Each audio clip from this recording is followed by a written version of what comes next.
welcome back to episode number 42. Hard to believe it's 42 already. But we got a lot to unpack this week.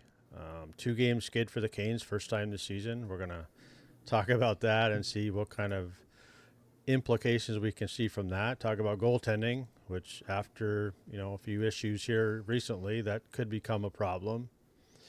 And then the gauntlet of the games coming up. So we have a long week ahead of us as far as the Hurricanes go, and a lot to unpack this week. We'll take a spin around the league and talk about, what's happening there. And then, Kyle's got a little segment he wants to talk about some blind rankings. So this should be a fun portion of the show. And then we'll talk 3 stars, and then we'll close the week. So I guess we'll jump right into it with the first two-game skid of the season. I'll throw it over to you guys. What do you see out of this, and do we read anything into it at this point of the season? I don't think we need to read too far deep into it. New Jersey's a really good team, and we're coming off of a back-to-back in that game. And technically speaking, less than 24 hours between game times, because the Wednesday night game started at 7:30 while the Thursday night game started at 7, so a little bit of a half-hour break in between. But when you go and look at it, New Jersey hasn't played since Sunday. So they're going in with 4 days rest, probably 2 days practice, and feeling good, ready to go. All the bumps and bruises are kind of healing themselves, where Carolina's coming off with travel, going to New Jersey, and New Jersey's a good hockey club. I think Carolina had legs in the first and early into the second, and I think they lost it significantly through that portion. The Columbus game is a little bit more worrisome just because I feel like we couldn't keep the puck out of the net, but you also have to look at Columbus's recent 2 games. They played Tampa and scored, I think, 6 or 7 against them, and I forget who else they played, but they had 12 goals over the last 2 games. Mm-hmm. So they were flying offensively, so it was going to be how to shut down that offensive game, and I just think Carolina at the end of the day couldn't kind of handle that offensive pressure, and then the fact of Martin having to come in for basically the shootout is just not quite that fair to Spencer Martin. Yeah, no, it's 2 games. I'm a little kind of still confused at why Rod didn't play Kochetkov in the Jersey game. Mm-hmm. That kind of confuses me a lot. Like, I still don't understand why he played Martin. Now, I know he's trying to do the same thing as that he does with Freddie, where it's like every other game, because that technically would have been Martin's game. But coming off a back-to-back, your guys are going to need the best goalie back there because they're going to be tired towards the end. That doesn't make any sense to me. And then if you play Martin, obviously in the Columbus game, who knows what happens in that game as well. Obviously Kochetkov wouldn't get hurt, assumingly. So there's a lot of what ifs, obviously, of what happened, but I think the biggest thing for me is that you play Jersey off a back-to-back, but at the same time, the turnovers last night in Columbus were crazy. Yeah. That's what killed the Canes. Kokoniemi coughed up 2 pucks and they got 2 goals off the rush off of it. So you just can't do that, and it showed because Rod put them back to the 4th line and put Drury up to the 2nd line. So it's that cost 2 goals. So, without those 2 goals, it's probably 3-2, 4-2 game. Yeah. I don't know if the Canes would score the 4th if they were, not pushing as hard as they could, but I don't know. It's interesting. I don't put too much into it though. That's the one thing that, sorry to butt in real quick. The one thing that is actually worrisome to me, the only thing that's probably worrisome to me, is that our puck management in the last 3 games has been atrocious. We have not been able to handle a puck, make a pass, anything clean. It's been all over the ice, and we've gotten bounces to go our way, which is a good thing. But my goodness, we compare it to the beginning of the year, the puck management's been horrible. Yeah, I know, and I was that's exactly where I was going, Kyle, because I did a little bit of look at the data, the stats, and Cam's favorite. Let's see it. Yeah, I don't mind stats. No, when we lose that battle, because you look at, we could win every battle on the score sheet, face-offs, penalty kill, power play, whatever it is, but the takeaways and giveaways. When we lose the giveaway battle, we lose the game. Yeah. Almost every game. There was only one. Actually, last night's game we didn't lose that battle, but we lost. We won it by one by one takeaway, or one giveaway. So I 1,000,000% agree with you that puck management has gotten off the rails a little bit with us. And again, I don't think we've seen a team that's quite as quick as Columbus. I was surprised at how fast they were, and how well they transitioned, how hard they worked.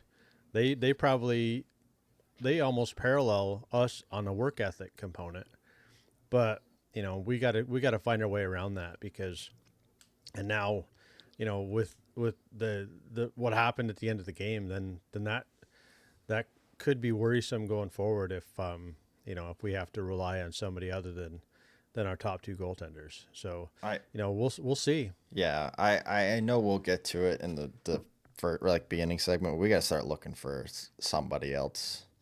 If this is how our season's gonna go with like the goalie situation, I think we need to start looking for something to change in that department. But positives from the Columbus game, Jack Roslovic keeps just absolutely lighting the world on fire. So I think that.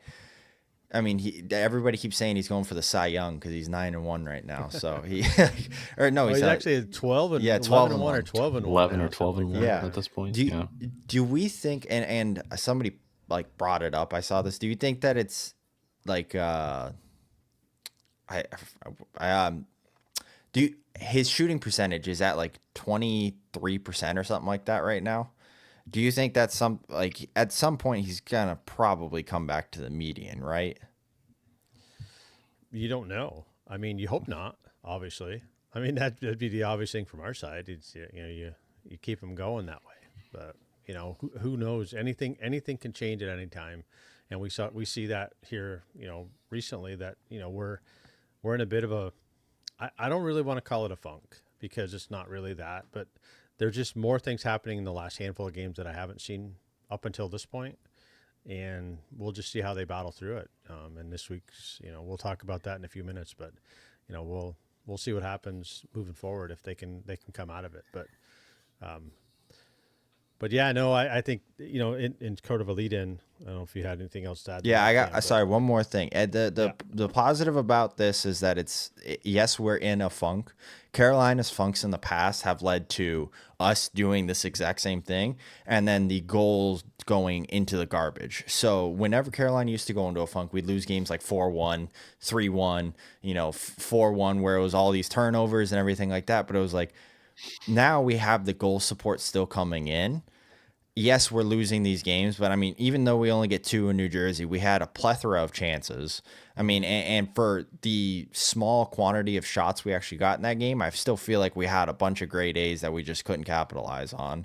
And then you look at the Columbus game, we still had 4 goals in that game. Yeah, we don't come out on the positive end of it, but it's a positive thing because I think Carolina, this team can easily get back to its defensive ways and it's maintaining puck and managing puck. The thing that still worries me is the offense in a way. So it's like, I'm happy to see the offense is still producing at the level that it's doing it while we're kind of going through this little bit of okay, we're just not maintaining the puck at all.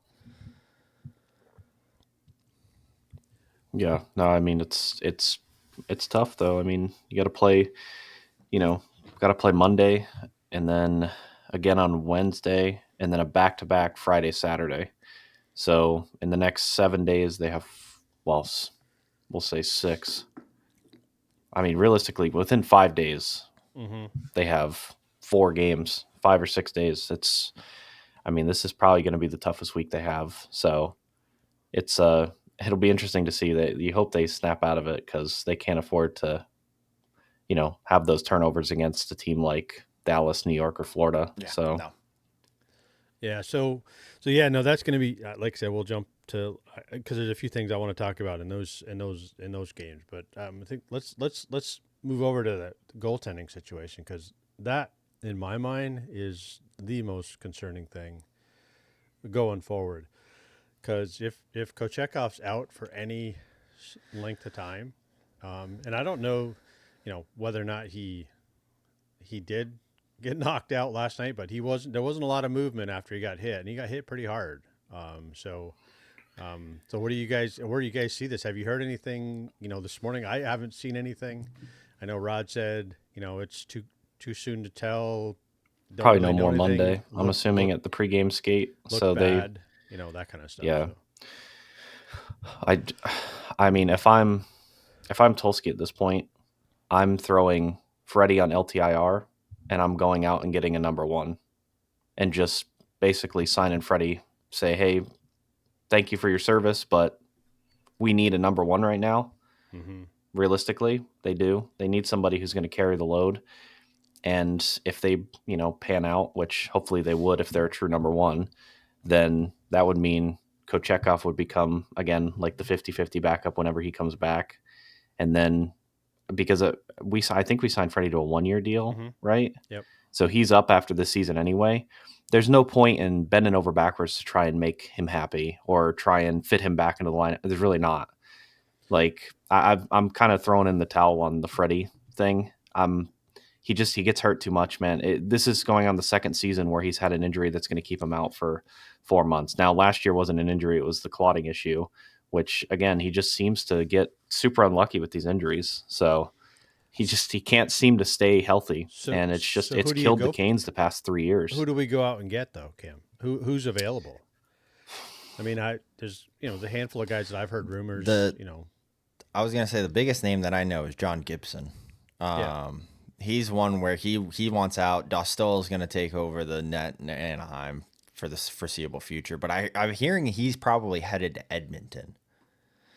Yeah. I don't. That's interesting. That's an Considering interesting move. Edmonton just beat the brakes on New York last night. Yeah, I don't but they know. still don't have a true number one. I mean, I think Gibson isn't maybe a true Yeah, number but one, but I think he's probably maybe a touch better than Skinner, or at least to the same level to where they can play two goaltenders and they don't have to play Stuart yeah. Skinner 75, 80% of hmm the games because I don't think he can do that. Yeah. Well, The other yeah, the other guy I heard too Let's is go back to the Bennington. Canes. Sorry. Yeah. yeah. So I don't. The other guy I heard is Bennington too. I mean, I think he wants out of either he wants out of St. Louis or they want to get rid of him. I don't know. Well, just a tidbit. I don't know if you guys saw this. It was about 20 minutes ago, but St. Louis fired Bannister and they hired Montgomery. Oh, Really? So, really? yeah. So Wow. Jimbo's in St. Louis now. I Jimbo. figured I he thought he wouldn't was going to go last. to Anaheim, honestly. I figured he wouldn't last long on the free agency market with how good of a coach he is. Yeah. So, That's the thing I I mean, don't. Okay, sorry, but can't. we'll go back to the Canes. But I just Yeah. wanted to add that might play into Binnington wanting to leave or not at this point Okay. with there being a new coach in there, and you don't know what his gripe was. Like I don't know if his gripe was the coach, if it was the Yeah. players, the locker room, the city. I have no idea. So you don't really know at this Yeah, point. But because their backup their backup played against us on Sunday last Sunday. I don't think he's the backup. I think Hofer's been starting the majority of the Hofer, yeah. games. yeah, But I think he's the I'd like his- preferred right now. Yeah, I would agree. The way he played against us, he was. Hofer's really good. Yeah, he's really really good. And he's always kind of he always played well against us. Unfortunately. I mean, The- what about like the Vejmelka guy from He's not. Utah? Yeah, I don't. Is he? He's okay. He has his games, but his numbers are never Yeah. amazing. And like you look at, I say that, but like you look at Connor Ingram in Utah, and he has way Yeah. better numbers than Vejmelka does. And I'm like, we're gonna go get one. I'd rather go get Ingram than. But I don't think Utah would give up Ingram. The one I was gonna say is, and it's a bit of an oddball one, but he was drafted really high, and he's been sought after a lot. But he's sitting behind a goalie that I'm arguably is one of the best goalies in the NHL, arguably, especially in playoffs. But Spencer Knight in Florida.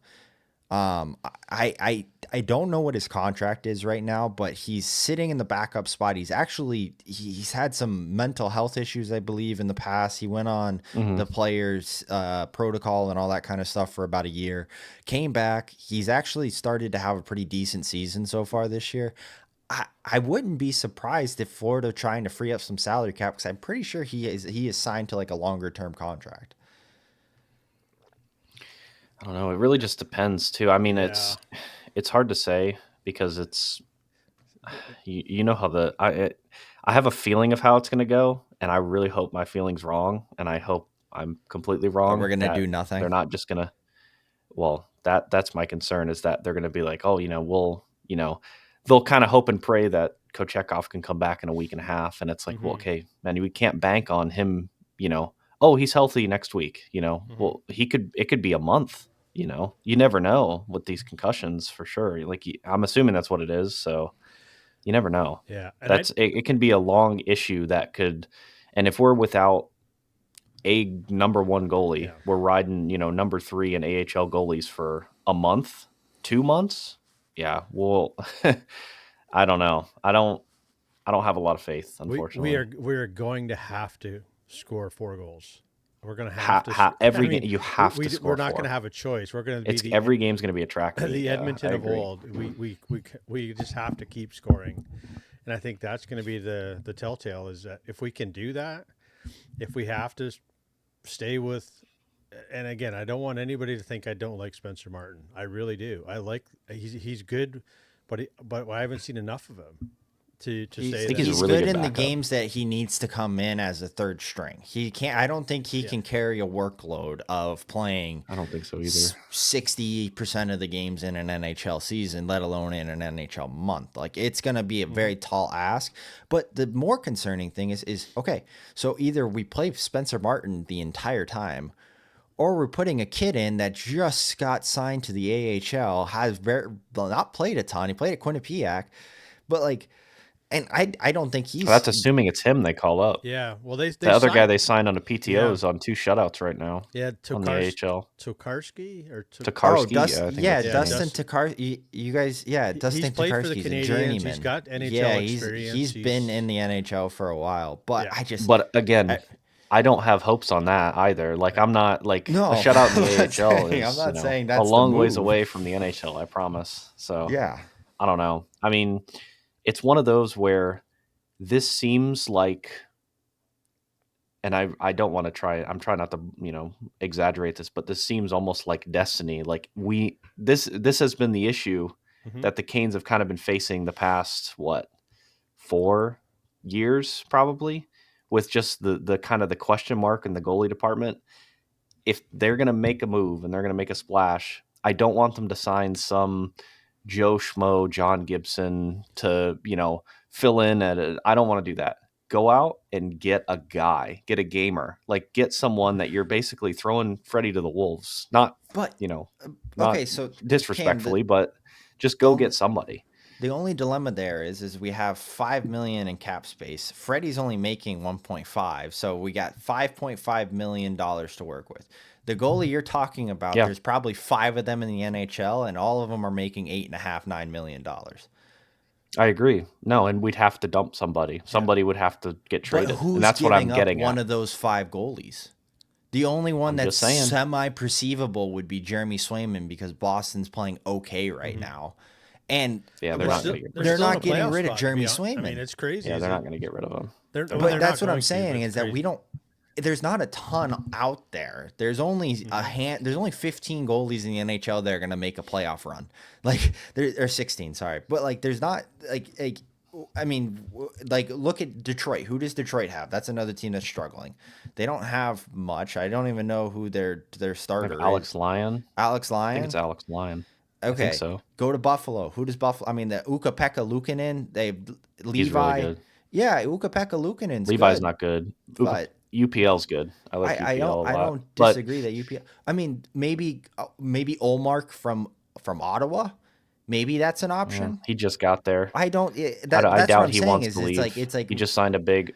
Well, I don't hate this exercise, but you go to the Islanders even. Yeah. They're at the point where they're basically on the verge of going into a full blown rebuild anyway. I think you could get the goalie out of there pretty cheap.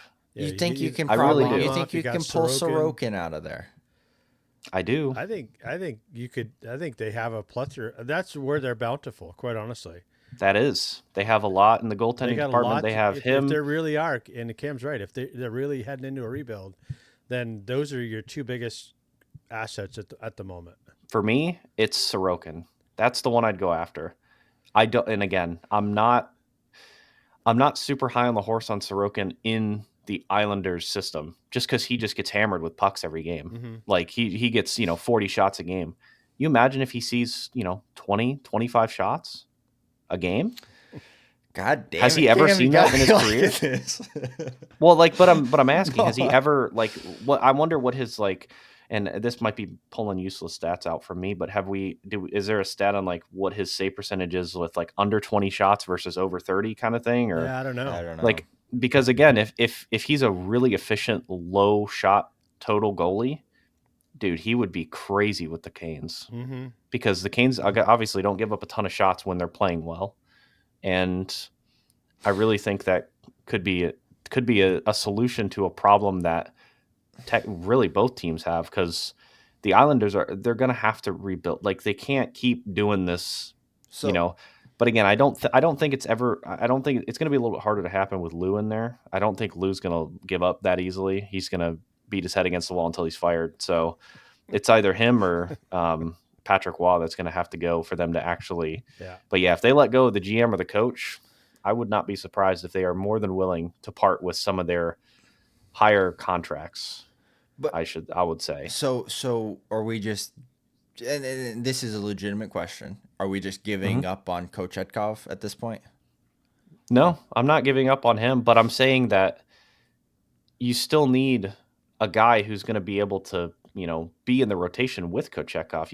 We can't rely on Kochetkov every single game. And then if he's hurt, then we have nobody. We literally have I nobody. don't disagree. So that's the but problem, you- I guess, too, is that we're not very deep in that because we can't rely on Freddie. I know that. Just basically like get Freddie. He's gone. He's playing golf somewhere, which I'm happy for him. He can retire and do whatever he likes. But I think the Canes really need to write off. Like they need to put Freddie on LTIR, not take him off of it, just keep him there forever. You can bring him back for the playoffs if you want. I can't remember if they got rid of that rule or not, but where it hits the cap. No, but it's either way, still just the same. Still there. just let him be. And you pick up a true guy that is going to be even a number one rotation guy. But like, I mean, it's your question was, are we giving up on Kochetkov? You know what I'm saying. Well, there is Kochetkov's going to want 65% of the games, and Sorokin's going to want 65% of the games. They can't both have it. Well, that's good.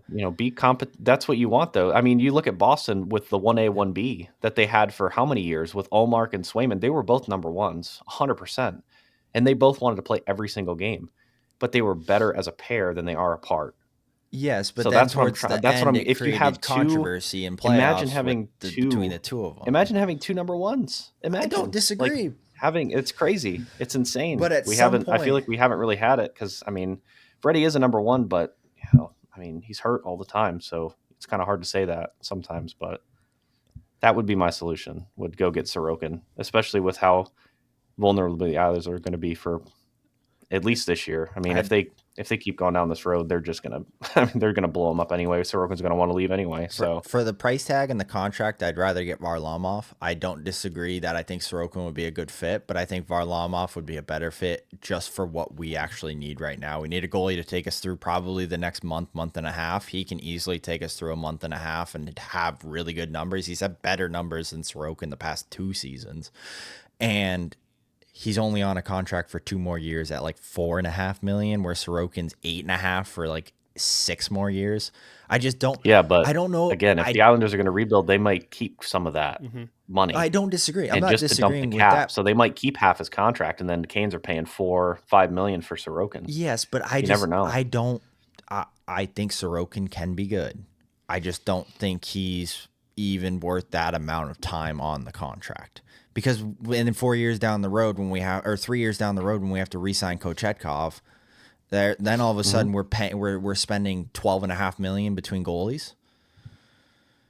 Well, that's assuming, but I'm just saying for like the next year or two, we really need a number one. Like we need a true like a guy who, if Kochetkov has a bad string or has a bad night or whatever, like we can rely on to put in the net and be like, oh, okay, yeah, no, I'm not worried at all. If who's gonna play Saturday this week? I get it. Like I'm with you. That's the problem. with We you just there. don't. But They got to make a splash. I would hate to see them sign some old bag that's not going to do much. I really would. that's going to play a month, and then they're going to ride the coattails of this Freddie thing, and then Freddie's going to come back for 5 games, get hurt again, and then he's going to be out for the playoffs. It's just the same, it's the same carrot they've been dangling in front of us for the past 3 years. I'm kind of over it at this point. Only problem is what you're saying is when Coach Chetkov has a bad string of games, then we can put this backup in. You think Sorokin's going to come here and play 20 games? No. He's not going to waive his he's not going to waive his no move clause if that's what we're going to use him for. That's what I'm saying is I don't think Sorokin is the fit for Carolina because he's going to want to be the number one. I think Kochetkov is the number one. I would argue Kochetkov, when he's actually playing well, his issue is consistency. Sorokin's issue is even when he's playing really well, he still lets in leaky goals. Even when he's playing really well, he lets in leaky goals. I think when Kochetkov is playing at his best and Sorokin's playing at his best, Kochetkov's the better of the two goaltenders. I just don't think. I think they're very similar, quite honestly. I don't disagree. I think they're almost the same goaltender. Sorokin does not play the puck nearly as well as Kochetkov does. He doesn't. He's not nearly as aggressive. He's a lot more like a Shesterkin because he sits a lot further back in the crease and he's not very aggressive at all. Where Kochetkov is a man possessed. He's the Jack Rogers of goaltenders, where he just swinging hatchets at you basically the entire day, hoping he catches. Therein lies my concern. Is because of situations like that. There was no need for him to poke check the puck last night. There was no need for him to do stuff like that. He puts himself in harm's way. I don't disagree. I'm not every saying single time. I'm not saying it's smart. So I'm just what I'm getting to though is the point is I understand your point. I really do, and I don't disagree with you that they're going to both want games, but you have to corral the kid's energy a little bit to make sure that he doesn't put himself in harm's way because he could be out for a month. He could be out for 2 months, and this could be a reoccurring thing. And if could be a season-ending injury, you never know. We go to a guy like, and I'll use Varlamov as the example. Okay, he has been a number one. Is he a number one? He's the number one in the last 2 years for the Islanders. He played more games than Sorokin. I get it. No, I get more games than number one are, in my opinion, are two different things. It's like, if you're a number one goaltender, that means you're a number one goaltender. Not that the team's playing better in front of you. That's different. So I think Varlamov he wouldn't be a bad ad because he could come in and play. Mm-hmm. But I think where we got to get through with the kid is, and why I know you think he's the number one, or that's fine. You can believe that, but I think until he learns how to not put himself in a situation where he's going to get hurt, because he does it all the time. And that's what concerns me more than anything is that we go with a guy that's a good backup. The problem is that good backup's become a number one if he keeps doing this stuff. And I think that's my biggest concern when we talk about the goaltending thing. So I like the Sorokin component. I don't mind the Varlamov. I don't mind the John Gibson. As long as we hit the kid back. We need somebody else. He's able to stay healthy. He's able to stay healthy. So, anyways, I think we've beaten that into the ground. Yeah. But it's an important thing to talk about because without goaltending, I mean, we don't have anything. Also, I mean, not that we don't have anything, but we need You need goaltending. And we haven't had a reliable scenario in about the last 3 or 4 years. Yeah. Yep. So just to hammer away my point one more time because I'm being an asshole right now. Varlamov started the last 2 playoff rounds for the Islanders. He was the starter going into playoffs. How old is he? 34, 35. Okay. But he's... How old's Sorokin? 29 yeah, or 28 or 29. But Sorokin has had back issues the past 2 seasons, and Varlamov has remained rock steady healthy the past 2 seasons, not missing any of the 82. All right, we'll move on. Go. All right, we'll move on. So anyway, we'll table that, and this week for the Canes is going to be tough. Yeah. Especially if Kochetkov is out of the lineup. Yeah. And we have to roll with Spencer Martin. I mean, we have if they don't sign anybody. If they don't sign anybody. It's got to be quick. So the Stars on Monday, they're going to be tough in the West. The Rangers on Wednesday, which is it's amazing that I'm going to say this, but the Rangers game could probably be the easiest of the 4. Oh yeah. And I think that's bananas for me, but it's true. It's because they're not having as great a season. And then Florida back to back. The good thing and the bad thing is that it's Florida, which is the bad thing. The good thing is it's back to back with them, so we're all going to be playing on a level playing field. Yep.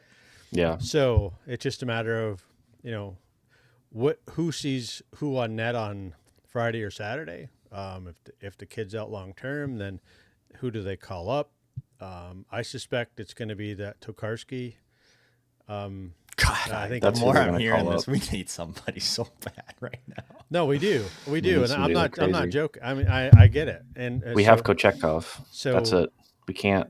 We we- got to get Freddie out of we- our we head. gotta- Like Freddie's we got. What gotta about move on. okay? So gotta move on. sorry. Just maybe one last name in the hat. What about Washington's got 2 number ones right now? They got Logan Thomas and they have Lindgren. What if we somehow negotiated a deal with them? But they're Problem is buzzing. they're asking price. Yeah, they're Yeah. buzzing. That's the problem. Is the asking price is going to be too high, and they're not. I don't think they're going to do it because and they're not going to do it with an in-conference team either. What about I Askarov don't out of think San they are. Jose? I mean, yeah, he's played one game this year? Hey, 2? I think he played 1 the other night. Hey. I think he got torched. High as well, draft pick. So, yeah, well, well, he's also playing behind San Jose. I think there's a reason Nashville moved on from him. There's something going on there that nobody knows about. Fair. So Anyway. the week games here. We like I said, we keep hammering back. We're probably gonna go back to goaltending about a half a dozen times. I'm sure the of it, Hurricanes so. goaltending podcast brought to you by Yeah, Lap and Blue. yeah. So I mean, Stars, Rangers, Florida. I mean, this is gonna be an uphill battle. And again, I think the only way to, depending on who we have in net, Martin's gonna have to absolutely become lights out. Because he's going to see a team in Dallas on Monday that arguably is one of the best, if not the best, offensive juggernauts in the league. They have so much power, so much, and they just play such a good game. And they got good goaltending. I mean, they got Jake Ottinger. I mean, there's a true number one, and he's been playing well. And I think they played Tampa last night and beat Tampa last night. So. And I'll get to this around the league, but now that I talk about Tampa, how in the world can a team that's out of a playoff spot, work with me here, how can a team and have 3 players in the conversation for the Hart, the Norris, and the Vezina? How is that possible? How can that be even realistic? And The rest of the team stinks. Yeah. I get it. They got 2 AHL lines, I get maybe it. 1 ECHL line. I get it. I'll but put it still. this way, Dad. Bad. Kucherov's going to put up 140 points this year. Like, that's ridiculous. So, I mean, that's MVP. Even if they don't make it, that's MVP caliber conversation. MVP is going to be whoever gets most points. Let's call a spade a spade. Yeah. Yeah, no, I get it. Norris, I same do. thing I do. defensively. And then Andrei Vasilevsky is the only reason they're in half of the games. So it's like I understand what you're saying. How can a non-playoff team have award winner? But I mean, look at the 3 players.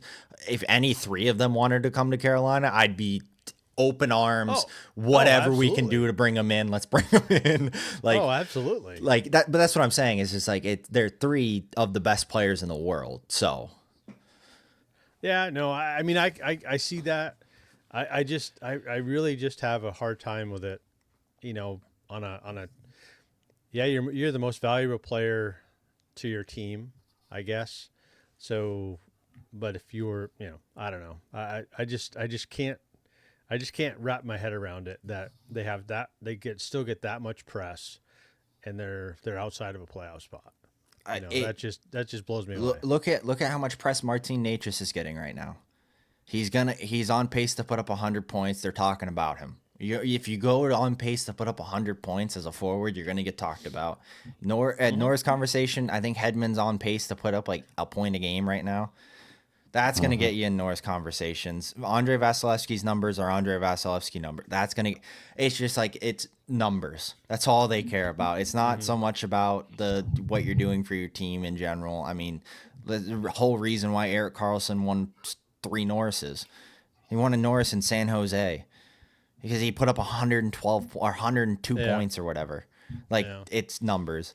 But you know what? Actually, All right. sorry. Sorry. I mean, I didn't mean to segue off into a tangent conversation. Who's the backup goalie for Tampa? I just forgot about that guy too. Gustafson. That Gustafson Yeah. guy, that might be a sneaky pickup. I mean, Tampa's looking for forwards or something like that. We got quite a few. We could maybe offload somebody, even maybe a prospect or something like that. Hey, that might be a good pickup too. He plays well. That's I think it's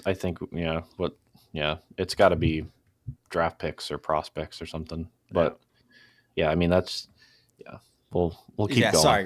You started talking about Tampa. That's what on my mind went we to. can get rabbit holes with the goalies. But yeah, we keep going back there. We're problem solving. But it's an important piece of where we're at in the moment. So because these 4 games, like I said, the Rangers on Wednesday, probably not going to be as tough a game as we've had in them in the past. The problem is that we didn't think Columbus was going to be that tough either. So we got to play our game. And again, I think depending on who's in net, we got to score 4 or 5 goals in each one of these games to even come out on the good end. I think Columbus to me is a tougher team the way they play that New York is for the regular season. For some reason in playoffs we still haven't solved New York, but like regular season, I think Carolina matches up better against the New York because they don't play hyper high speed in your face hockey. Carolina struggles against that sometimes. Like you look at Columbus last night, they shoved it down our throat 3 or 4 times. And I'm like, it's just, they played with so much speed. I think we're going to have a hard time with Dallas. Dallas is going to run our show because they play the same way we do. Yeah, no, I don't disagree with you. I think Dallas is going to be the toughest. I mean, obviously Florida is going to be tough. They're in your face. But I think Dallas brings the most offensive challenge when it comes to, from their side. And our D are going to have to be exceptional against Dallas. They're going to have to shut them down. They're going to have to control the neutral zone. And again, I know we go back to ad nauseum to talk about, but the neutral zone is so important against teams like this to not let them create transition and speed through the neutral zone. And if we control that, then we control the game. We always have, and we do. In any game that we've lost, we have not controlled that zone, and created turnovers. So Dallas is going to be that's going to be a tough go, quite honestly, with who they have and what they bring to the table. So the Canes are going to have to. They're gonna have to play their A game against the Stars. That's for damn sure. Yeah, they're just gonna have to play better. I mean, they just got to keep building off whatever they can from the last 2 games and just say, look, we had some moments for sure, but they just got to be better. They have to be. If they don't play better, it's gonna be a tough week. It's gonna be 0-4. They're gonna go to 14-8, and it's gonna be rough. So. If they can go 500 this week, I think that's with the situation that they're in now, that's huge. Going 500 would be enormous. So without us getting a goalie, yes, yeah, I agree. Even with us getting a goalie, I think 500 is good. Yeah. Even if Kochekov didn't get hurt last night, going 500 this week would have been good. I think the team's got more in them than that, but the way we've been playing, I do too.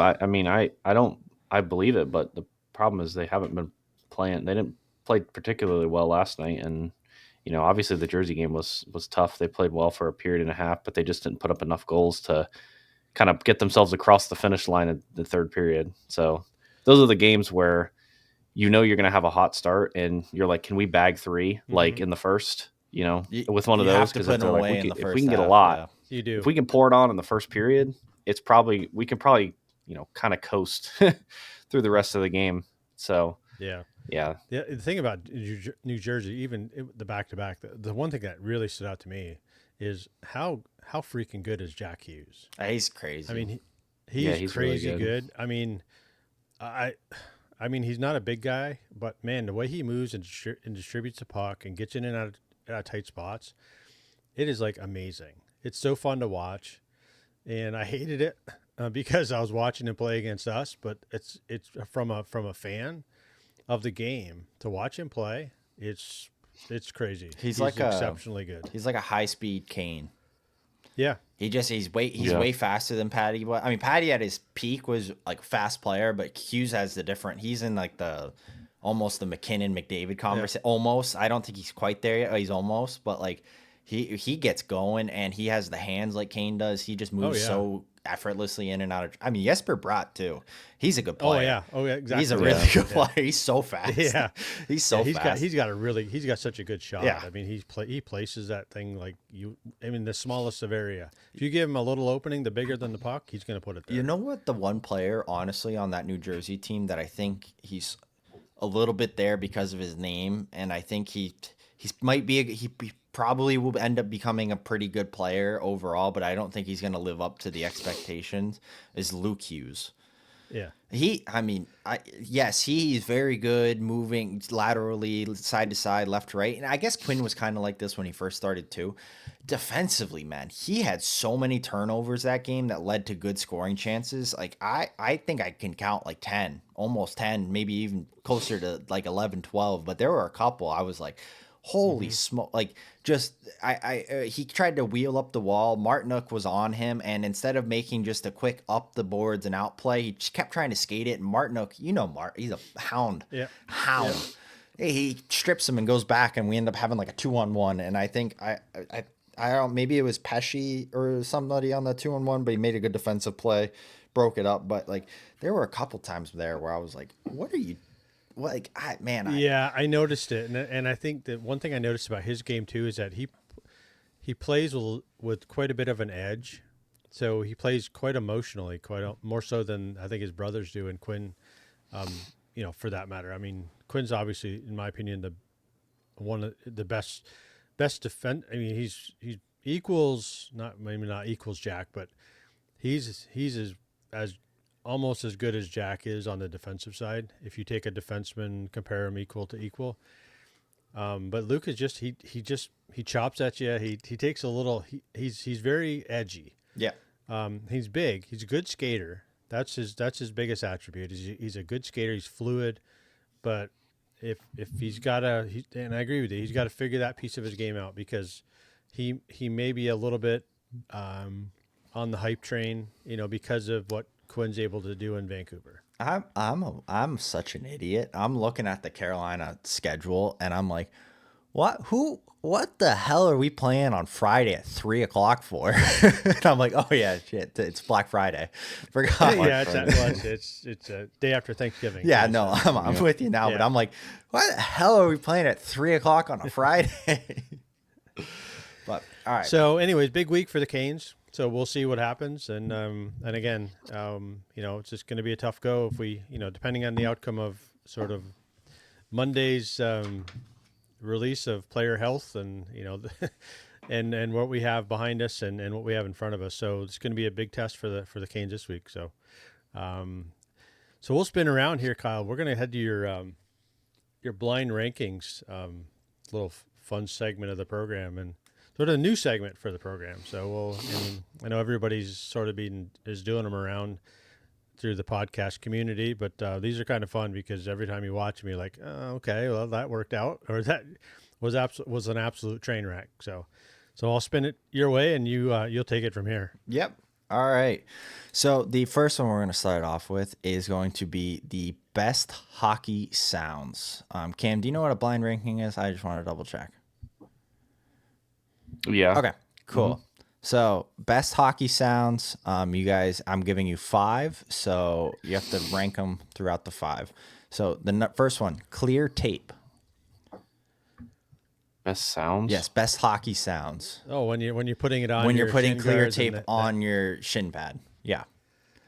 It's got to be 5. Yeah, there's got to be 4 better. I wouldn't say there's got to be 4 better than that. So we're gonna go. I'll go 5 on that one. I'll go 5 as well. So wow. This is a combined effort here, Cam, too. So yeah, I would have that would have been way higher up on my list. I love the sound of clear tape.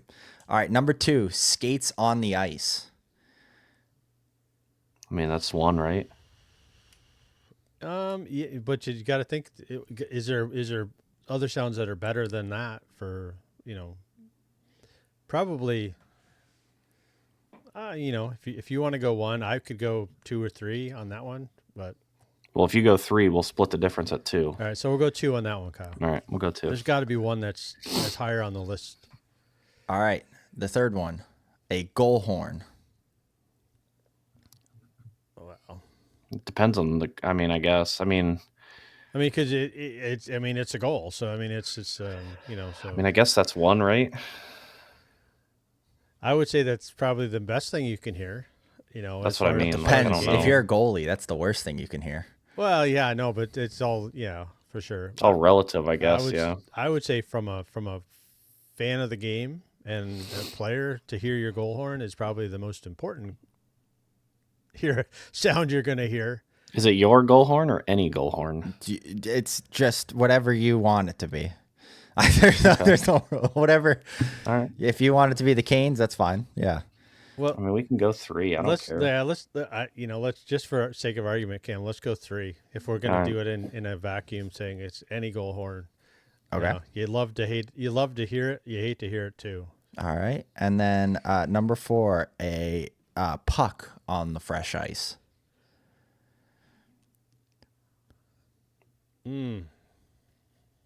4. Yeah, we'll go 4 on that one. God, we're probably going to screw ourselves on number 1 here. Well, it depends on, yeah. All right. Number 1, puck off a post. Ooh, yeah, absolutely, no doubt. I mean, from a sound perspective, to hear it go in that Yeah. way, it's bar none. Again, it goes back to the goal horn argument, Cam. You know, it depends on Yeah. if it's against you or for you. But to hear the clink of the post and a goal scored on that, hear the post, puck off the post, and then the goal horn in your favor is absolutely lights out. That should be It's a good one. +1. Yep. All right. The next blind I don't think we ranking. did too bad. What'd you say? So I don't think that was too bad. No. No, That's a pretty good list. I would have had clear tape at like 2 or 3. I love the sound of clear tape going on the shin pad. Oh, it's such a good sound. All right. The next one, Canes best jerseys home edition. okay. All right. So the first one, and if you need pictures, I can pull them up real quick too. So just let me know. First one, the Carolina Hurricanes red retro reverse jerseys. Yeah, I'm gonna need some visual. Okay. Yeah. I'll cut this out. So You saying like the actual term, like the name of them? I'm never gonna be able to get them. all right. Hold on. My computer is going 2 miles an hour. That fast? Yeah, all of that fast. It's cooking. All right.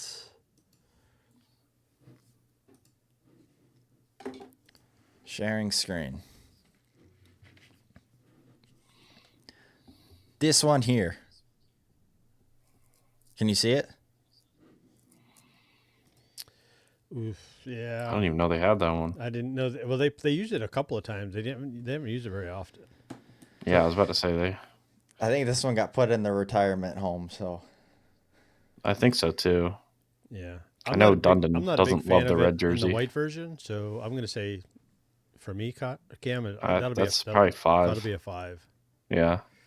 I've given you guys 5 right off. I mean, the there hop are some both there are some times. I like worse, but maybe they won't come up. I hope. I don't. Yeah. All right, the Canes 2006 home jersey. Do you want visuals on everything? Yeah. Okay. Yeah. Just bring them. So I think It's these ones. Yeah, like the classic, like The classic cup Canes, jersey, yes, basically. the cup jersey. Yep. yeah. I mean, it's got to be up there. I mean, it's either 2 or 3 for me. Yeah. No, I would say that it's got to be up there. There's a couple I like better, so I'd be okay with 3. Mm-hmm. Yeah, 3's fine. 3. Okay. Yep. Yeah, I'm good with 3. All right. The current home black jerseys. Ooh. I should not need to give you a visual on this one. Yeah. No. No, I'm good with that. I'm not a huge. I was okay with them as a third jersey. I'm not a huge fan of those, quite honestly.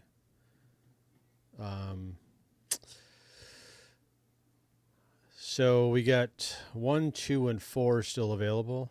Mm-hmm. I'm just trying to think of like they don't have. There's not a whole lot of like. There's not one jersey that's like so far off Yeah. the beaten path from the others that it's so much better. So I'm okay. You could say this one is number 1. You could say it's number 4 for me. I'm kind of indifferent on these. Mm-hmm. I think they're okay. They're okay. I like the fact that it's the flag on the front instead Yeah. of. So let's do this. Let's go number 2 on that one. All right. Okay. God, don't do it with the black pants. Like I see that picture right there. Is that? I don't know who's That the one? red with the black pants. Yeah. But horrid. God, that's bad. Anyway. All right. Next one is this jersey here, the Canes alternate now. I didn't even know that was their alternate now. What did we go the last one? Did we go 4? We went 2. Oh, okay, good. That's 4. Okay, so yeah, no, I don't. That mind thing 4. stinks. I don't know who made that. They need to go back to work. All right. And then the final one is the Canes old alternate jersey, which will be your home jersey from 2017. So this is your number 1. Oh, no, not 2017. Yeah, I was glad that one's not number 1 because I'd say we really screwed the pooch on that one. This one here.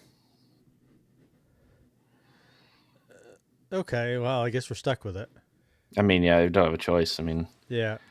Oh, So I mean, it is what it is, but that wouldn't be my number 1, I guess. But none of them. I've never been in. There's never been a jersey. I mean, the outdoor jersey's cool. yeah, I think that one's I was gonna say I hate that's probably my that favorite one. would be my number 1 if it was Yeah. on the list. If Only it came thing it up, if needs- it came up, that would have been number 1. Only they thing just- that one They needs all kind of stink. is a white border around the lettering. It needs something. It needs something around the numbering and lettering. Yeah, for because sure. it's impossible for the broadcast to see who the heck's he's for that. Oh, it did. It's crazy. I don't know who thought that was a great idea. They need to make that. They need to make that. They sold it was like a practice jersey with like Stormy on the front of it, but it was like the embossed that as a jersey. Oh, that that'd be the sickest uniform. That'd be number 1 by a mile if they did that as like an alternate and wore that. Yep. I gotta find That would be my one number now. 1. I'll find it real quick. Carolina. Well, that's good. Cool. Hurricanes. So those. We'll look at that one as Kyle's bringing it up, but I think let's. We'll spin a little bit off topic from the Canes and kind of work our way around the league. While Kyle looks. I up can't the find jersey. it, so I gave it one. I That's gave okay. it the once over. It's fine. I know which one you're talking about. So a little bit around the league, which obviously a lot of coaching uncertainty at the moment for a handful of teams. Change already happening, which is wild. Boston. They're taken care of, and I heard somebody say the other day it's I don't remember who I remember who said it, but they're talking about when Montgomery was let go, they said there's such great leadership at the top in Boston, and it's true. I mean, I think they let the wrong guy go, but I think who's next? I mean, because I think there's a handful of teams that I could see, Anaheim, Nashville. You could see a handful of teams. Detroit. Yeah, I mean Ottawa. Ottawa. So I didn't see St. Louis, quite honestly. I didn't either. But No, I didn't think they were see that playing one too coming. bad, honestly. So no, I mean they played. In all honesty, they outplayed us for 2 periods in that Sunday game. Yeah. And the only reason we were in the game was Pyotr Kochetkov. Yep. It was the only reason we were in that game. So I didn't see that one coming.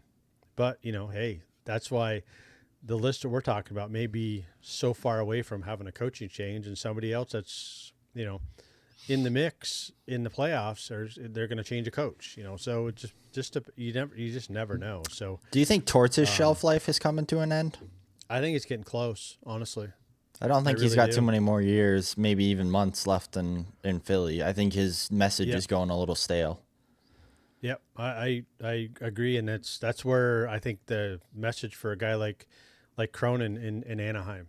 I mean, he's just for lack of a better term, he's an asshole. I was gonna guys say don't I like heard him. he is a terrible coach to play for. Well, it's just like one of those things, and I did a lot of reading on him, and it's like how do you can't coach a player today like he did 15, 20 years No. ago. You can't do it. And even Tortorella say that he did that on the broadcast for TNN or TNT or whatever it was. TNN. But yeah, well, that's an old that's an old one. Sorry, it's a old station from many like- eons ago. It's like OLN, the Outdoor Travel Yeah, Network, well, it or was Outdoor actually. Learning Network. It was Living actually Network, the yes. precursor to OLN. It was. So Okay. That's So, but yeah, sad. no, you have That to was the NHL's broadcast deal was fucking it OLN, was. the Outdoor So- Learning Network. You have to change, and I think he's just one of those guys. He doesn't explain why he's yelling at you. He just yells at you, Yeah. and just it's almost like yelling at somebody to be taller. It's like, okay, I don't know how to be taller. I just know you're not yelling at helping me the because I can't situation. be taller. Yeah. So Yeah, he just adds to the fire. just how do I fix being taller if I can't be taller? So that's the whole thing with, guys like Zegras and all the young players at Anaheim, because Anaheim just looks disconnected. I watched them play the other night, and they didn't look like they were a functioning group at all. It's weird Overall. because they have the pieces there. They do. They have pieces now. Like their team is ready to be good now. They're very much Carolina. The first year they ended up going back into playoffs. That kind of team where the young guys are young and they're very good. The older guys are should be. This is the issue. The older guys should be the ones creating the culture inside of the locker room and creating a winning culture. That stems from the coach, though, and Cronin is very much a Daryl Sittler type or Daryl Sutter type coach, where it's no nonsense. It's you're my way or the highway type of thing, and I could see him very much doing stuff that Sutter did, where it was like when a rookie comes up to play, he's like, "Oh, what number was he? Oh yeah, Yeah. he had a good Yeah. game." It's like, asshole, come on, that's not how it works now. Like, and in all honesty, Yeah. I think they bring in a guy. You're kind of seeing it a lot around the NHL happening more and more. I wouldn't be surprised if he wants to. I know I think he's done some coaching, but like a Getzlaf or somebody like that to come back and maybe take over even an assistant role, or just having, like, you look at Coffey in Edmonton, that changed the decor for Edmonton significantly. I mean, it definitely improved Last year, Yeah, yeah. it definitely improved it. Now, yeah, they're going back to kind of struggling this year, but like bringing in the guys that played not too long ago, not always a bad idea. I'm going to pass it over to you guys here. Yeah, no, I don't disagree. I think you have to change. You have to make a difference. You have to change in the way your coaching style is, because it just doesn't work. Yeah, I mean, he can say that he's coaching them or doing whatever, but that style doesn't work. I don't know if it really ever did. I mean, you had to have the right players for it to work. You couldn't just have anybody on the team. You had to have it had to be a certain mentality, a certain mindset for most of the players, and really just the main guys that wanted to be coached like that. There's not a lot of guys in the NHL that just like to be screamed at anymore. No. It's not like yelling with intent. It's literally just screaming at you. Mm-hmm.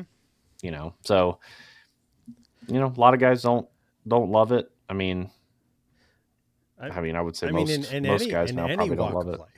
Yeah. I mean, you just if you get screamed at every single day and you have no idea why, and you're trying your best, you're doing your best, and you think you're doing everything the right way, and if you don't have any perspective on why in the hell he's yelling at you or anybody's yelling at you, then you're just like, okay, do I really suck? And do I really know what the hell I'm doing? And I think that's the biggest thing with any athlete or any person in a work environment. If you're getting screamed at all the time, it's like, okay, well, if I'm not doing what you want me to do, help me, explain it to me. And I think that's what a guy like Cronin can't do. He just doesn't have the ability to do that. And I think that's going to be the change that needs to happen. And it was funny. I was listening to, I think they did, I'm not sure exactly what podcast it was on, but they did an interview with a lot of the exit interviews from the players last year said he's not the guy. Yeah. So if you want my opinion, Mr. GM, he's not the guy. I know you hired him. Yeah, but we all he's know how not the those guy. go. They don't. I mean, the GM doesn't care, man. He doesn't. It goes in one ear out the other. Well, He's like, yeah. well, whatever. He's still here. Especially when your GM is the little ball of hate. Like, I'm drawing a blank on the guy's actual name. Oh my god, Yeah, I don't know who Pat he is. Verbeek. So I mean, their GM's Pat Verbeek, he's a very much a no nonsense GM as is. So I mean, he's hired a no nonsense coach. Granted, I think it was too far in the no nonsense department. You have to have some fun. Like, players need fun. They can't, especially nowadays. Like, you have to make it enjoyable. If it's not enjoyable, you're not going to get the best out of these guys. And when the game is decided by inches, centimeters, I think it's even tighter of a game than it was in the 80s. It worked in the 80s because if you were playing a little tight, you still had some time and space to move around. So like, you could figure it out on your own. Now it's like the game is literally won and lost by centimeters. Yeah. And if you're not on top of your game 24/7, and I mean, as bad, I don't want to harp on him because I really think he's had a good season. I think he's just on a very short leash with Rod. Look at Kotkaniemi last night. Yeah. 2 bad turnovers, and all of a sudden it's 2 goals the other way. And that's what, I mean, without those 2 turnovers, it's a 4-2 hockey game. So it's literally a game of inches. And when you're not on your peak performance, it shows. And with these new age players, the only way to get them on their peak top level performance is you have to make it enjoyable. They have to be so engaged into and for some players like McDavid, there's a reason why he's engaged every day. He's different. He's got a different mindset. Hockey is his entire life. He's 24/7 engaged. For other players, this isn't their everything. They have stuff outside of hockey they enjoy that they love to do. That's their passion. So if you make hockey the most enjoyable thing in their life, which a lot of them, it's not hard to do. You just have to make it fun to be there. All of a sudden, you're getting a better performance out of them just because they're playing a little bit more loose and a little bit more relaxed, and they're not so worried about making the little mistakes, which ends up leading to less mistakes. Yeah, no, I agree. And I'll relate it back to even with you guys to parenting, because you have to, as a parent, you're a coach. You're coaching your kids through life, and you got to figure out a way to do that and how to best do that, because every kid's a little bit different. You know, the challenge with a coach is that you got to give the kid the opportunity to make a decision and live with his consequence. And I think that's the biggest thing that they don't do anymore with coaching is, okay, you want to do this, here's the consequence. You want to do this, here's the consequence. So as long as you're okay with the consequence, then, you know, if you're gonna take those risks, your playing time is gonna go down. If you're gonna continue to take those risks, then you may not make it in the lineup. Yeah.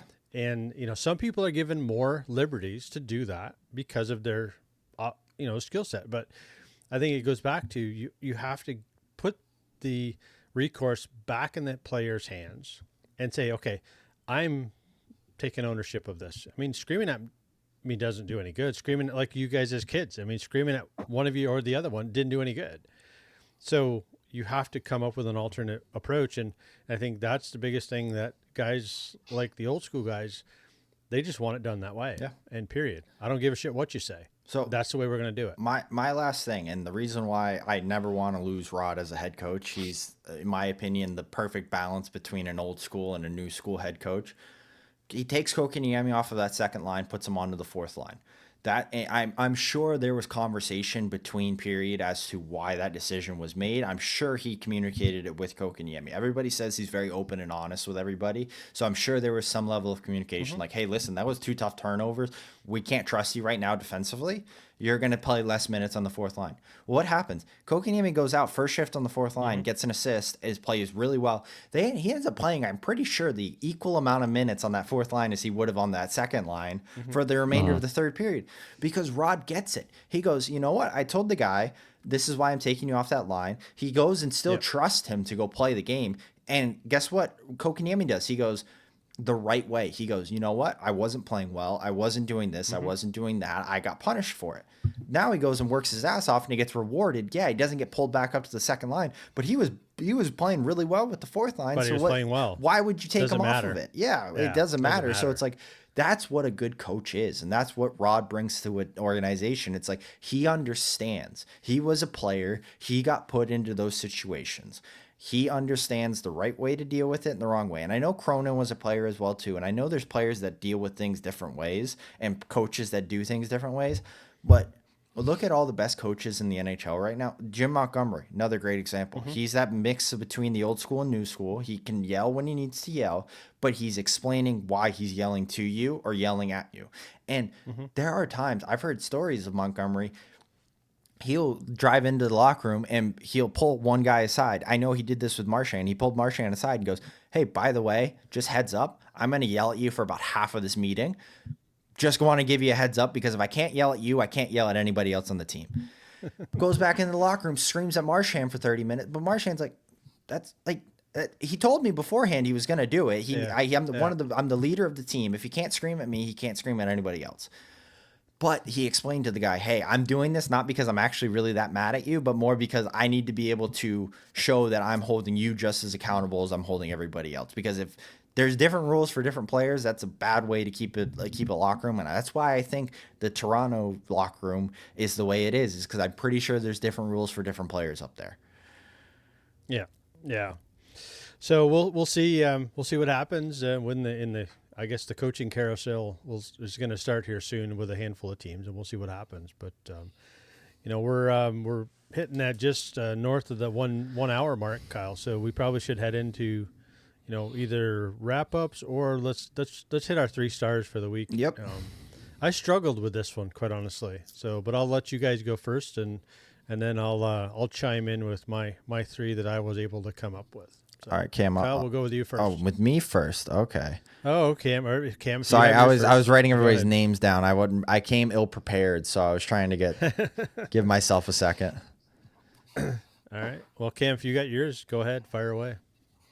Yeah, I think for me, I think for me, number 1 is Natchez still. I just think he's just too good.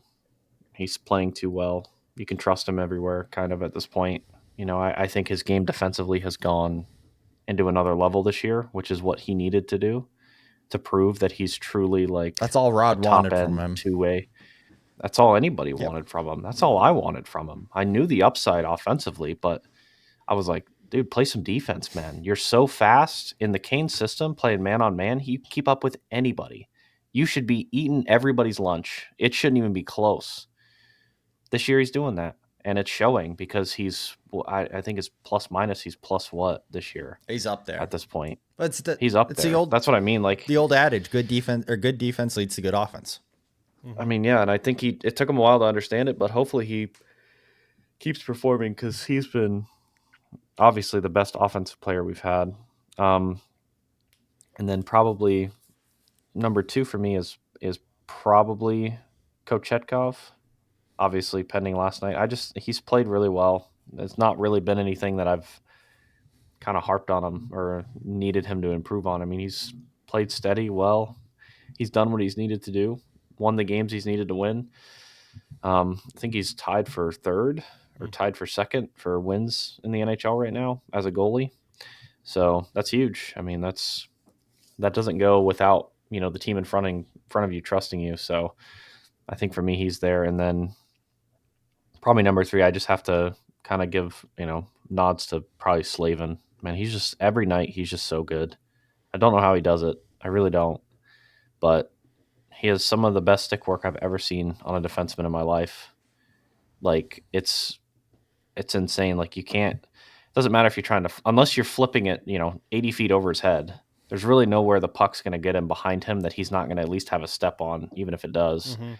So he's the whole package. Defensive defenseman, he's the best. I don't think there's anybody better in the league. I can't. I really can't say anybody who can do what he do. So that's I like it. That's what it is. He do the best. There you go. I like it. Nobody can do what he do. He do the best. Nobody can do what he do, and that's it. It's a Waterboy-esque saying there. That's right. All right, I'll go through my 3 stars here. I'll start the opposite direction. I'm going to take Andrei Svechnikov as my 3rd star of the week. A couple big goals. I think he's starting to really hit his stride. I thought he was arguably one of our better players in the New Jersey game. I didn't think he had a terrible game. I just think that the whole team as a whole kind of was lost it in the second half of that game. I thought last night he was good. I think overall he's getting better. He's adding goals to the repertoire, which is a good thing, and we always want to see that. That goal in New Jersey was ridiculous as well too. I don't know how he scored that. That was wild. Second star of the week. I'll give you a quick honorable mention. Aho. He's starting to catch it a little bit more, so I want to give him a little bit of an honorable mention. It's not quite to the level that I want to see him at, so that's why he's staying, because I'm assuming once he hits fire, he's going to be the top 3 probably the rest of the season, so I'm just waiting for that day. So I'm going to give some other guys some props while I can. So my second star of the week is Jackson Blake. I think he, for the past about 2 weeks, has been our best forward. I just think overall game in and game out, he doesn't usually have an off night. The offense hasn't 100% followed him, although he is scoring goals and getting assists. I think he had 2 points last night. But I mean, he is so good. I really want to see him on a line with Natchez because he's very good defensively. Natchez is playing really good defensively, and I just think there's a lot more that Natchez can produce if he has. I love Robinson. I love Kokaniemi. Neither one of them are big offensive threats. They're more defensive kind of players. I think Robinson has the potential to be more offensive, but he's still a little stiff offensively. I think you give Natchez somebody like Blake to play with. And center him either Drury or Kokaniemi. It's kind of flip-flop for me, but I think just give Blake more opportunity to play with a player like Martin Natchez. He could win Rookie of the Year this year. In all honesty, he's that good. And then number 1, Martin Natchez. He's been absolutely banana lands this year. So he's number 1 for me. No kind of adage needed. So I'm with you guys on the top 2. Well, both independently, but I'll start from the bottom up, and then I got a honorable mention too. Is I think number 3. I think he's played well. He's started to contribute offensively. There's no doubt Slavin's off the charts defensively.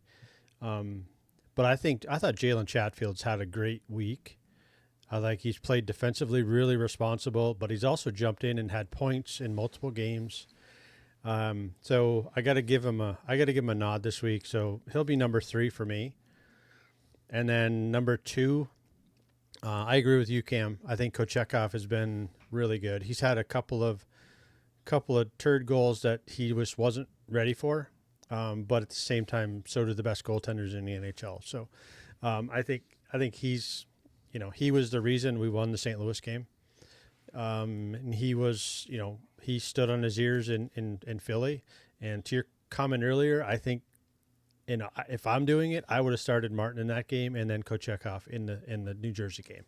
100%. So that's a the mistake on Rod's part. Yeah, I think that was a mistake. So I wanted to ask you this question. Sorry, before I have a feeling I know who your number 1 is, so we'll hold off on that one. But okay, so my dilemma is out of those 2 games, if you're Rod, which one? I mean, if you're sitting there, you're like, yes, we could probably win both. If we're not going to win both, which one do we have a better chance of winning? Philly game with a day's rest. I'm probably going to play my best lineup. And then if we go into New Jersey a good team. If we go into New Jersey, I mean, the outcome in New Jersey could have exactly been a 4-2 game loss to us still, even if we had played Kochetkov, because we really didn't play that well in front of Spencer Martin for that game. Granted, a couple of them, maybe one or 2 goals where I was like, maybe Kochetkov makes that save. But the best chance to, I guess, win would have been playing Kochetkov in that Philly game. Yeah, no, I know, but he also, remember, he got lit up pretty bad in we still won the game in Raleigh, but he got lit up pretty hard and some really soft goals in the Philly game when we played him at home. So, I would say that we gave ourselves equal opportunity with Martin coming off fresh legs in front of us. The team played well. They were fresh. They were going to play well in front of him. I think that's the opportunity to play a guy like Spencer Martin, not with a fatigued crew in front of you. Maybe you play him because you want to see what he can do, when he doesn't have much in front of him. I don't know. Yeah. Maybe it's a test. Who the hell knows? But I just think that flip flopping those starts would have been preferred from my side. But again, we're not the coach, so we don't know what's going on in his mind, and we'll go from there. Yeah, but my only mindset is that Philly game. I think Kochetkov steals us that game early in it. I think they had a lot of good opportunities in the first 10, and then about probably 5 minutes through the second and third.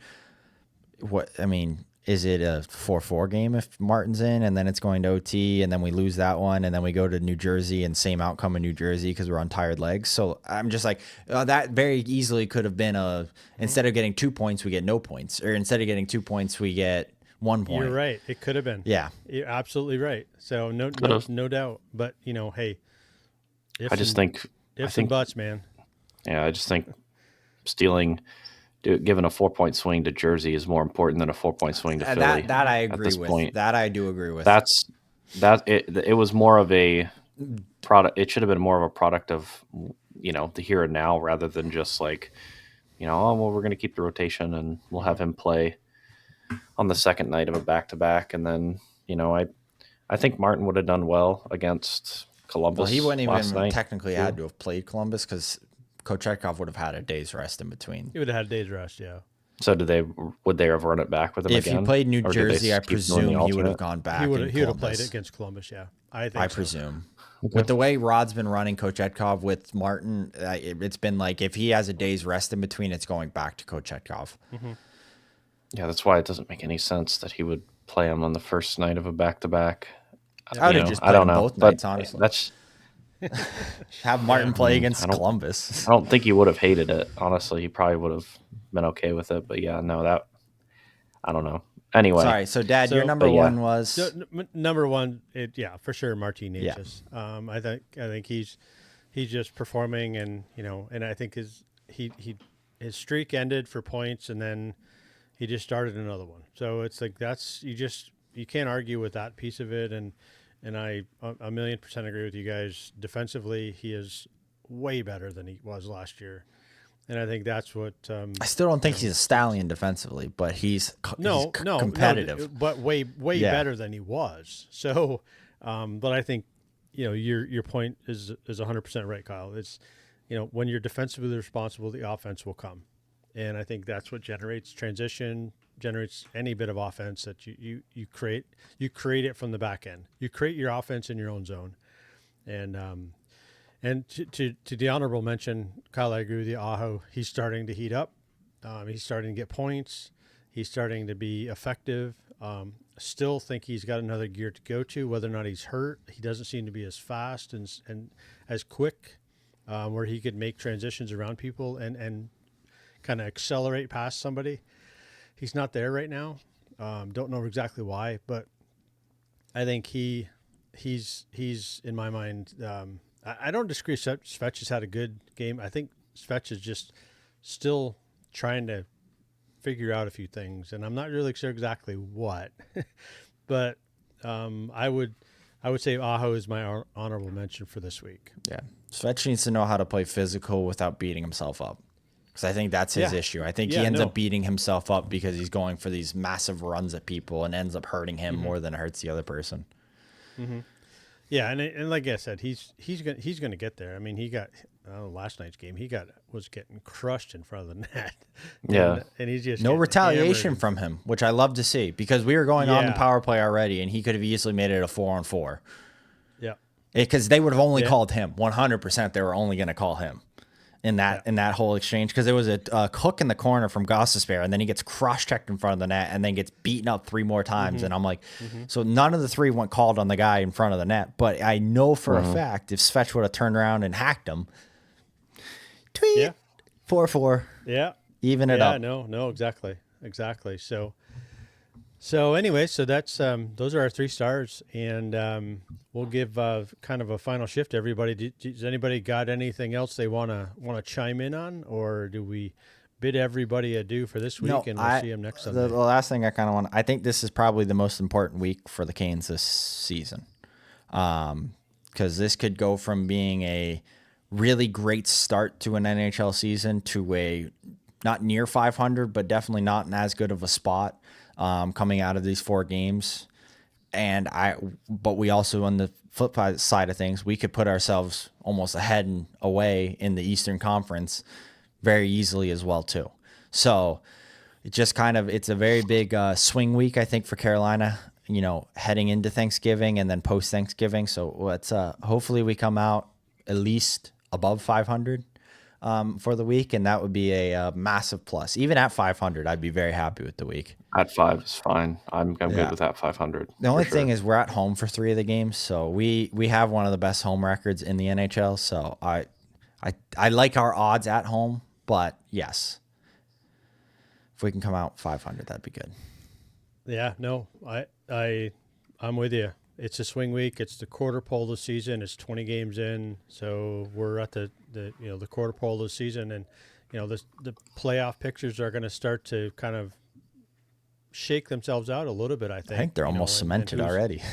who's going to go, and I think that's going to be an important component over the next couple of weeks for us, is to really solidify what we are and who we are. Oh, one final thing. Sorry. In front of. One final thing. I know I could kind of tell you're going into a wrap up, so I want to. How about them Buffalo Sabres?